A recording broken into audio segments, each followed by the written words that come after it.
No, for me, it's not really. People do it for different reasons, and for me, the whole reason I'm involved in straight line racing, because it's pure. It's just about speed, and it's probably more about the engineering than it is about the riding. Yeah, because really, I got roped into all the bullshit of motorbike racing for years, and I loved it, but I just got wrapped up in all the bullshit, and I forgot why I started racing motorbikes. And the only reason I started racing motorbikes was because I like building motorbikes. And then this is where it all started, really. Out the back of a van, go ride your bike. That's it. So yeah, that's it. Simple, dead simple.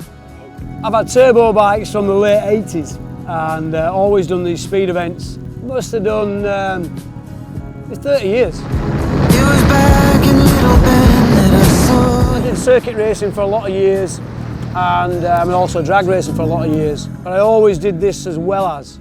I'd sometimes run the same bike, so I'd have say my drag bike, and then gear it for outright top speed, and then do speed here. So I've always done these events. There was pain in your eyes, so you vanished in the night. I've been riding sort of at a professional level. I've never been professional, but I've always rode, not always rode, but I've rode for 12 years at a professional level.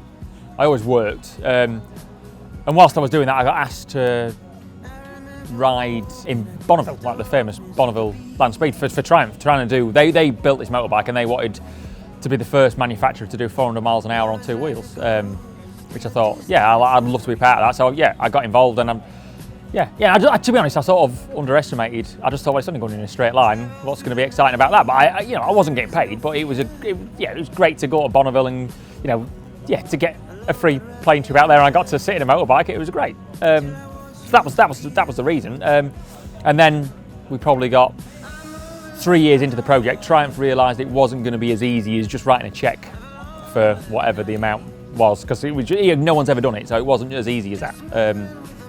So yeah, from then on, Triumph sort of lost interest. They went Motor2 racing. There was the engine supplied. So it looks like they had lost a little bit of interest in the land speed racing. So I've not been out for 2 years now. But in that time, I thought, well, I want to carry on. I obviously can't afford to go to Bonneville and build a 400 mile an hour motorbike. But what I can do, I can try and build a motorbike to be the first man to do 300 mile an hour in a mile. And that's why I'm here.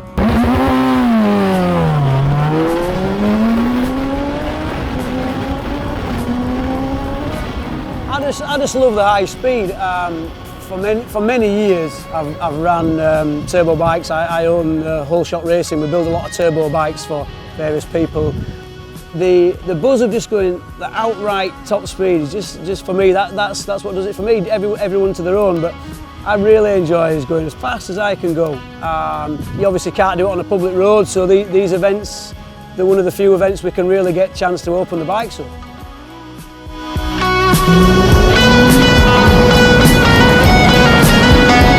Yeah, I'm full of characters, mate. It's full of characters. Yeah, let's look at the boys I get involved with here. Like I built a bike for Pikes Peak about 6 years ago, and that put me in touch with a bloke called Jack Frost, who's got loads of experience in building turbo bikes. So I bought a few bits off him, and that was Jack proved to be a good point of contact for building a bike to do 300 miles an hour. So yeah, Jack's he's good old boy. Yeah, just all strange folk. They're all strange folk in their own way. Like I am. We're all a bit different, aren't we? We're all a bit different, and yeah, people that tend to do the straight line stuff are all different, which is great. Today has just been a nightmare. It's just so windy all day.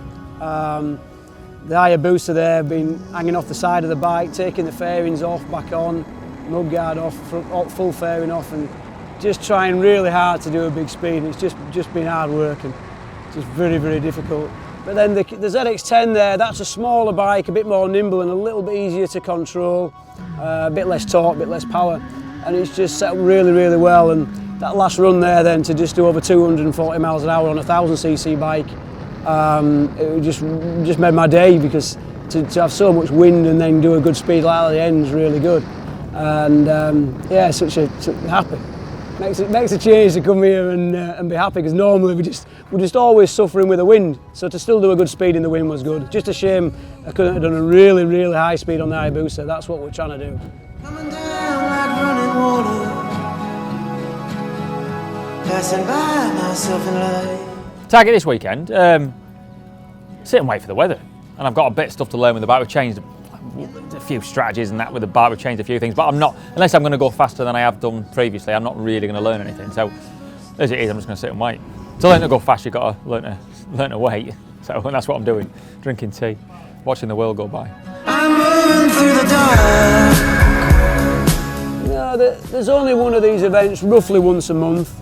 I'm over in Northern Ireland, so I just got to commit myself to setting off the day before, regardless of weather, and hopefully we get a good day. And even if you just get a run and the weather's bad, it's just all that data and some good data logging from any run we do.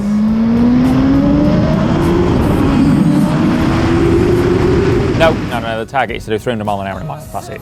Job done. Pack the bike up, move on to the next challenge. That's all it is. It's dead simple. It's dead simple. Nothing more, nothing less. I'll do that and then I'll move on to the next job.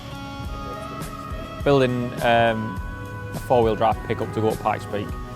Which is sort of that's ticking over in the background at this point in time. Yeah, I'm selling a few bits to get a bit more money to build that and then, yeah, go up Pikes Peak with the car. I've been there with a motorbike, now I'm going to go with the car. Let it set you free. I've done it so many times and hundreds of runs over many years. There's a big white light at the finish now, and from the bottom end, you're just looking. It's a standing mile, and you can just see the final lights. I'm just aiming for that, and I'm looking just directly down the straight of the runway, and just try and set off as hard as I can and accelerate as hard as I can through the gears to get the momentum in every gear, and just pass that speed on as I shift the higher gears, so 4th, 5th, 6th, and just keep the momentum going. Drown me in the water.